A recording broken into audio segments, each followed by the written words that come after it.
Accounts of banking കമ്പനീസിൻ്റെ illustration 3 ആണ് discuss ചെയ്യാൻ പോണേ. അപ്പോൾ ക്വസ്റ്റ്യൻ എന്താണെന്ന് നോക്കാം. Calculate rebate on bill discounted as on 31st December 21 from the following data and show journal entries for adjustment. അപ്പോൾ rebate on bill ഡിസ്കൗണ്ടിൻ്റെ journal entries എഴുതാനാണ് പറഞ്ഞിട്ടുള്ളത്. കുറച്ച് ഡേറ്റ് ഓഫ് ബില്ല് തന്നിട്ടുണ്ട്, എമൗണ്ട് തന്നിട്ടുണ്ട്, പിന്നെ പീരീഡ് തന്നിട്ടുണ്ട്, റേറ്റ് ഓഫ് ഡിസ്കൗണ്ടും തന്നിട്ടുണ്ട്. ജേർണൽ എൻട്രി എഴുതുക എന്ന് പറയുന്നത് സിമ്പിളാണ്. ജേർണൽ എൻട്രി എന്താ വരിക എന്ന് വെച്ചാൽ ഇൻട്രസ്റ്റ് ആൻഡ് ഡിസ്കൗണ്ട് അക്കൗണ്ട് ഡെറ്റ് to rebate on bill discounted, ഇതാണ് ജേർണൽ എൻട്രി വരിക. ഇതിലേക്കുള്ള എമൗണ്ട്, റിബേറ്റ് ഓൺ ബിൽ ഡിസ്കൗണ്ടഡിൻ്റെ എമൗണ്ട് കാണാനാണ് ഈ ക്വസ്റ്റ്യനിലെ മെയിൻ പോയിൻ്റ് ആയിട്ട് വരിക. അപ്പോൾ അതെങ്ങനെ കാണാം? Rebate on bill discount equal to amount of bill into rate of discount into unexpired period. In months ആണെങ്കിൽ അങ്ങനെ, ഇൻ മന്ത്സ് ആണെങ്കിൽ ബൈ 12, ഇൻ ഡേയ്സ് ആണെങ്കിൽ ബൈ 365 ഡേയ്സ്. അങ്ങനെയാണ് calculation of rebate on bill discounted വരിക. അപ്പോൾ നമുക്ക് എങ്ങനെ ഈ ക്വസ്റ്റ്യനിൽ റിബേറ്റ് ഓൺ ബില്ല് കാൽക്കുലേറ്റ് ചെയ്യാമെന്ന് നോക്കാം.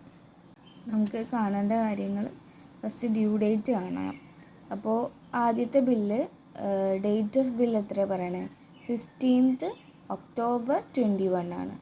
അപ്പോൾ പീരീഡ് വന്നിട്ടുള്ളത് 5 months ആണ്. അപ്പോൾ ഒക്ടോബർ, നവംബർ, ഡിസംബർ, ജനുവരി, ഫെബ്രുവരി, മാർച്ച് 15 22 ആണ് ശരിക്കും വരേണ്ടത്. പക്ഷേ നമുക്ക് ബില്ലിൻ്റെ കേസിലറിയാം, നമ്മൾ നെഗോഷ്യബിൾ ഇൻസ്ട്രുമെൻ്റ് ആക്ട് പഠിക്കുമ്പോൾ പഠിച്ചിട്ടുണ്ട്, ബില്ലിൻ്റെ കൂടെ ഒരു 3 ദിവസം ഡേയ്സ് ഓഫ് ഗ്രേസ് കൂടി ആഡ് ചെയ്യണം. അപ്പോൾ ഡ്യൂ ഡേറ്റ് എങ്ങനെ വരിക?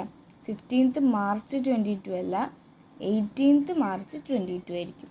അപ്പോൾ due date 18th March 22. Okay, അപ്പോൾ സെക്കൻഡ് ബില്ലിൻ്റെ എങ്ങനെയാണ് വരിക? ഡേറ്റ് ഓഫ് ബില്ല് പറയുന്നത് 10th November 21 ആണ്. പീരീഡ് എത്രയാണ്? 4 months ആണ്.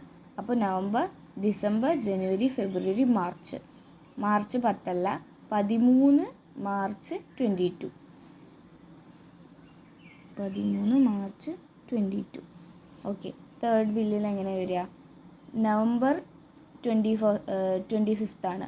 അപ്പോൾ നവംബർ 4 months, നവംബർ, ഡിസംബർ, ജനുവരി, ഫെബ്രുവരി, മാർച്ച് 25 അല്ല, +3, 25 അല്ല, 28 March 22.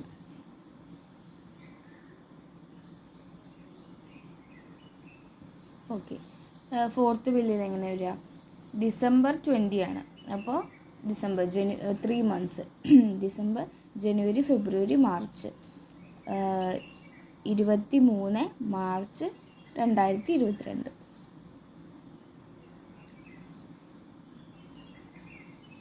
ഇനി നെക്സ്റ്റ് നമുക്ക് കണ്ടത് bill rebate on bill discounted as on 31st December 21 ആണ് കാണേണ്ടത്.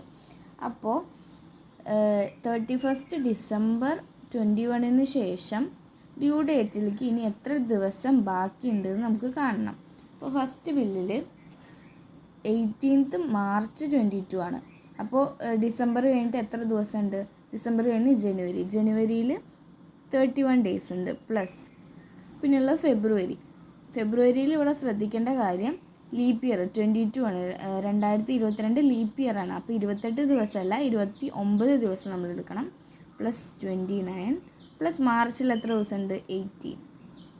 അപ്പോൾ മൊത്തം എത്ര ദിവസമുണ്ട്? 78 days ആണ് വരുന്നത്. അതുപോലെ നമുക്ക് സെക്കൻഡ് ബില്ലിൽ നോക്കാം. 31st December 21 ശേഷം ജനുവരി 31 days ഉണ്ട്, പിന്നെ ഫെബ്രുവരി 29 days ഉണ്ട്, മാർച്ചിൽ എത്ര ദിവസമുണ്ട്? 13 ദിവസം. ഓക്കെ, അപ്പോൾ എത്ര ഡേയ്സാണ്? 73 days വരും. അതുപോലെ തന്നെ തേർഡ് ബില്ലിൽ 28 March ആണ്. അപ്പോൾ ജനുവരി 31, ഫെബ്രുവരി 29 ദിവസമുണ്ട്, മാർച്ചിൽ എത്ര ദിവസമുണ്ട്? 28 days ഉണ്ട്. അപ്പോൾ 88 days വരും. അതുപോലെ ഇതും മാർച്ചാണ്. അപ്പോൾ ജനുവരി 31 days ഉണ്ട്, ഫെബ്രുവരി 29 days ഉണ്ട്, മാർച്ചിൽ 23 ഡേയ്സ് ഉണ്ട്. അപ്പോൾ മൊത്തം 83 ഡേയ്സ് വരും. ഡിസ്കൗണ്ട് റേറ്റുകൾ അതേപോലെ എടുത്ത് എഴുതിയിട്ടുണ്ട്. ഇനി ഡിസ്കൗണ്ടിൻ്റെ എമൗണ്ട് കാണണം.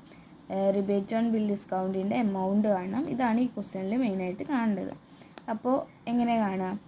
എമൗണ്ട് ഓഫ് ബില്ല് എത്ര? ഫസ്റ്റ് കേസിൽ 50,000 ഇൻറ്റു റേറ്റ് എത്ര? 8% into unexpired period 78 days. 78 divided by 365 ആണോ? 365 അല്ല, ലീപ്പ് ഇയർ ആണ്, അതുകൊണ്ട് 366. അപ്പോൾ എത്ര കിട്ടും? 852.46. സെക്കൻഡ് കേസിൽ എങ്ങനെയാണ്? എത്ര എമൗണ്ട് ഓഫ് ബില്ല്? 30,000 ആണ്, into rate 7% into 73 divided by 366. എത്ര എമൗണ്ട്?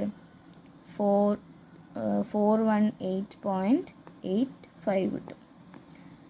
ഈ കേസിൽ എങ്ങനെ? 40,000 ഇൻറ്റു എത്ര പെർസെൻറ്റേജ്? 7% ഇൻറ്റു 88/365. എത്ര എമൗണ്ട് കിട്ടുക? 673.22 കിട്ടും. അതേപോലെ ലാസ്റ്റ് ബില്ല് 60,000 ഇൻറ്റു 9% ആണ് ബില്ല് വരുന്നത്, ഇൻറ്റു 83 ഡിവൈഡഡ് ബൈ 366 എന്ന് പറയുമ്പോൾ എത്ര എമൗണ്ട് കിട്ടുക? 1224.59 കിട്ടും. ഇനി ഇതിൻ്റെ സം ടോട്ടലാണ് നമ്മൾ ജേർണൽ എൻട്രിയിൽ യൂസ് ചെയ്യുന്ന റിബേറ്റ് ഓൺ ബിൽ ഡിസ്കൗണ്ടഡിൻ്റെ എമൗണ്ട് വരുന്നത്. That is 3,169.12. ഓക്കെ, ഇതാണ് റിബേറ്റ് ഓൺ ബിൽ ഡിസ്കൗണ്ട്.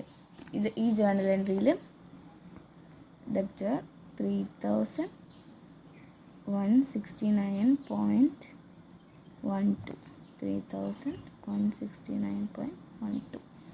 അപ്പോൾ ഈ ക്വസ്റ്റ്യൻ ഇത്രയേ ഉള്ളൂ.